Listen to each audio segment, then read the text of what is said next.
Hi friends, IGNOU യൂണിവേഴ്സിറ്റിയുടെ MAG10 block 6 unit 4 ആണ് ഇന്ന് നമ്മളിവിടെ പഠിക്കാൻ പോകുന്നത്. Unit 4 exploring English criticism theory and കൾച്ചറാണ് ഇതിൻ്റെ ടോപ്പിക്കായിട്ട് വരുന്നത്. നമുക്കിതിൽ പഠിക്കാനായിട്ട് challenging the canon, the concept of English and its evolution, ഇതാണ് ഇമ്പോർട്ടൻ്റ് ആയിട്ടുള്ള രണ്ട് topic. The concept of English and its evolution. The term English has multiple meanings, referring to a nation, language, literature, and academic subject. The Newbold Report of 1921 played a significant role in shaping the concept of English, combining literature with religious discourse. The report's aim was to promote English values and culture both within England and its colonies. The Oxford-Cambridge rivalry. The universities of Oxford and Cambridge had different approaches to English studies. Oxford focused on a structured program, while Cambridge emphasized flexibility and interdisciplinary approaches. F.R. Lewis, prominent figure at Cambridge, believed in the importance of literature in saving society, while C.S. Lewis at Oxford argued for a more nuanced approach, separating literature from moral and cultural valuations.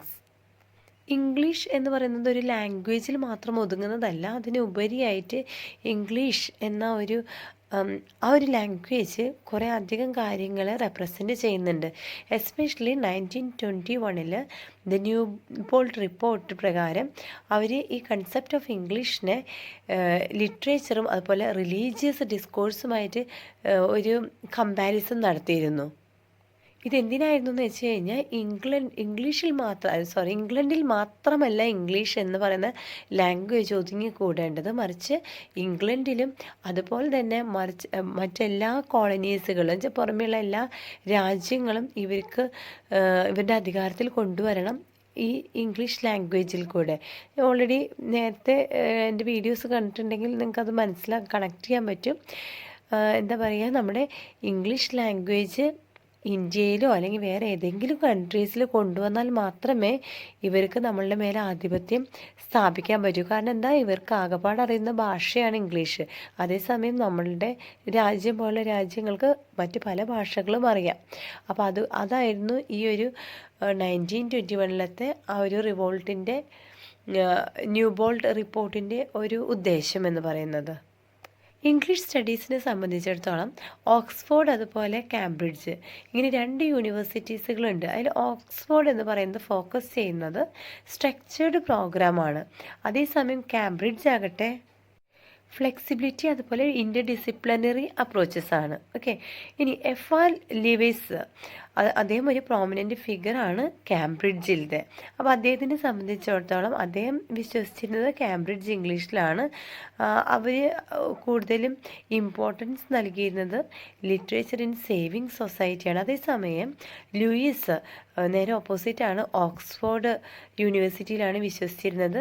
Our argue ചെയ്തിരുന്നത് ഒരു ന്യൂയാൻസ്ഡ് അപ്രോച്ചാണ് എന്ന് വെച്ച് കഴിഞ്ഞാൽ separating literature from moral and cultural valuations. Okay, മോറലും കൾച്ചറലുമായിട്ടുള്ള വാല്യൂസിൽ നിന്നും ഒരു ഡിഫറൻസ് അവർ സെപ്പറേറ്റ് ചെയ്തിരുന്നു ഇംഗ്ലീഷിനെ. Challenging the canon. The traditional concept of English literature has been challenged by writers from diverse backgrounds, including American, Canadian, and Australian authors. The rise of post-colonial literature has also led to re-evaluation of the canon, recognizing the importance of voices from the global south. The limitations of English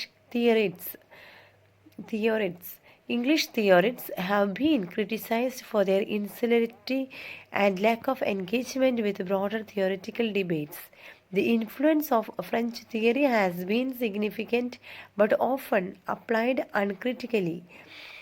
Bergonzi argues that English theorists prioritize rhetoric over substance, neglecting the social and historical context of literature.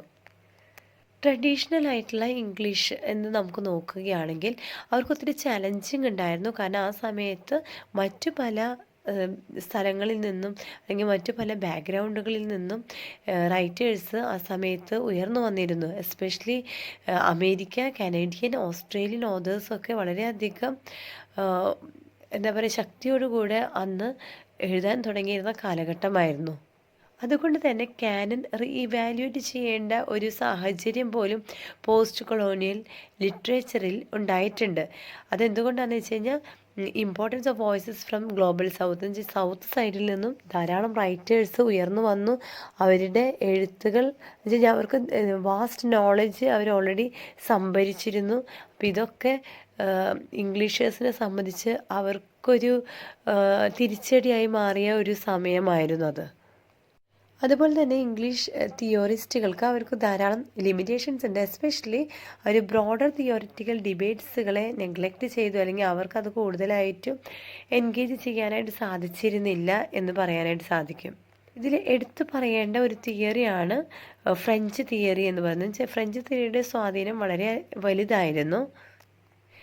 ബെർഗോൺസിയുടെ അഭിപ്രായ പ്രകാരം English എന്ന് പറയുന്ന ഒരു English തിയറിസ്റ്റുകൾ അവർ സോഷ്യലും ഹിസ്റ്റോറിക്കലുമായിട്ടുള്ള കുറേയധികം കോണ്ടെക്സ്റ്റുകൾ neglect ചെയ്തിരുന്നു എന്നൊരു criticism കൂടിയും ഇവിടെ ഉയർന്നു വരുന്നുണ്ട്. And finally, towards a more inclusive approach, Bergonzi suggests that a dialogue approach inspired by Bakhtin's ideas could provide a way forward. This involves recognizing the plurality of voices and perspectives and engaging in open and critical communication. However, he also acknowledges the limitations of his own perspective, recognizing the biases of the literary elite. Conclusion: the concept of English is complex and multifaceted, shaped by historical, cultural, and institutional factors. As the literary landscape continues to evolve, it is essential to challenge traditional notions of Englishness and recognize the diversity of voices and perspectives that contribute to the canon. By embracing a more inclusive and nuanced approach, we can work towards a more humane and equitable understanding of literature and its role in society. ശരിക്കും പറഞ്ഞു കഴിഞ്ഞാൽ ഈ ഒരു പോർഷൻസൊക്കെ നിങ്ങളൊന്ന് just മനസ്സിലാക്കി വെച്ചാൽ മതി. ഒന്നും കാണാതെ പഠിക്കേണ്ട. ഞാൻ ഈ ചെയ്ത ബ്ലോക്കുകളൊന്നും നിങ്ങൾ പഠിക്കേണ്ടത് ഇമ്പോർട്ടൻറ്റ് ക്വസ്റ്റ്യൻസുകളാണ്. കാരണം ഇപ്പോൾ ഓൾറെഡി എക്സാമിന് അധികം ദിവസമില്ല. I think you should focus on important questions. ഇവിടെ നമുക്ക് മനസ്സിലാക്കാൻ സാധിക്കുന്ന ഏറ്റവും അറ്റ് ദി എൻഡ് പറയുന്നത് ഈ കൺസെപ്റ്റ് ഓഫ് ഇംഗ്ലീഷ് എന്ന് പറയുന്നത് എന്താണ് ശരിക്കും പറഞ്ഞു കഴിഞ്ഞാൽ അത് ഹിസ്റ്റോറിക്കലും കൾച്ചറും ഇൻസ്റ്റിറ്റ്യൂഷനുമായിട്ടുള്ള എല്ലാ ഫാക്ടേഴ്സും അടങ്ങുന്ന ഒന്നാണ് ഈ കൺസെപ്റ്റ് ഓഫ് ഇംഗ്ലീഷ് എന്ന് പറയുന്നത്. ഇവിടെ ഒരു ചലഞ്ചിങ് എന്താണെന്ന് വെച്ച് കഴിഞ്ഞാൽ ട്രഡീഷണൽ നോഷൻസ് ഓഫ് ഇംഗ്ലീഷ്നെസ് അത് അവർക്കൊരു ചലഞ്ചിങ് ആയിട്ടുള്ളതാണ്. അതേസമയം പല ഡൈവേഴ്സിറ്റീസ് ഉണ്ട്. മറ്റ് പല കൺട്രീസിൽ നിന്നും വരുന്ന ഡൈവേഴ്സിറ്റീസ് ആയിട്ടുള്ള കാനൻ ഇതെല്ലാം തന്നെ ഇവർക്കൊരു ചലഞ്ചിങ് ആയിട്ടുണ്ട്. ഇംഗ്ലീഷേഴ്സിനെ സംബന്ധിച്ചോളം ഇതെല്ലാം ചലഞ്ചിങ് ആണ്. ഓക്കെ, അതുപോലെ തന്നെ last by embracing more inclusive and nuanced approach we can work towards a more humane and equitable understanding of literature and its role. Okay, അപ്പം നമ്മുടെ സൊസൈറ്റിയിൽ ഈ ഒരു ഇംഗ്ലീഷ് എന്ന് പറയുന്നതിനുള്ള പ്രാധാന്യം എന്ന് പറയുന്നത് ആഫ്റ്റർ ഓൾ ഹ്യൂമെയിൻ അതുപോലെ ഇക്വിറ്റബിൾ അണ്ടർസ്റ്റാൻഡിങ്ങിന് വേണ്ടിയിട്ടാണ് ഈ ലിറ്ററേച്ചറിൽ ഇതൊക്കെ ഉപയോഗിച്ചിരിക്കുന്നത് എന്നാണ് മനസ്സിലാക്കുന്നത്. ഓക്കെ, അപ്പോൾ ഇതൊന്നും കാണാതെ പഠിക്കേണ്ട, ജസ്റ്റ് ഒരു ഔട്ട്ലൈൻ ഒന്ന് മനസ്സിലാക്കിയാൽ മാത്രം മതി കേട്ടോ. So please focus on important questions. അതിൽ നിന്നും ക്വസ്റ്റ്യൻസുകൾ ചോദ്യം ഉറപ്പായിട്ടും വരും. ഓക്കെ, എസ്പെഷ്യലി ക്വസ്റ്റ്യൻ പേപ്പേഴ്സാണ് നിങ്ങൾ പഠിക്കേണ്ടത്. MEG 10 ഏതെങ്കിലും ഇമ്പോർട്ടൻ്റ് ആയിട്ടുള്ള ടോപ്പിക്ക് ഞാൻ നിങ്ങൾക്ക് പറഞ്ഞു തരണം എന്ന് ആഗ്രഹിക്കുകയാണെങ്കിൽ just comment me below, I will do it. Okay, so thank you for watching the video. Will meet you with the next video. Bye then, take care and goodbye.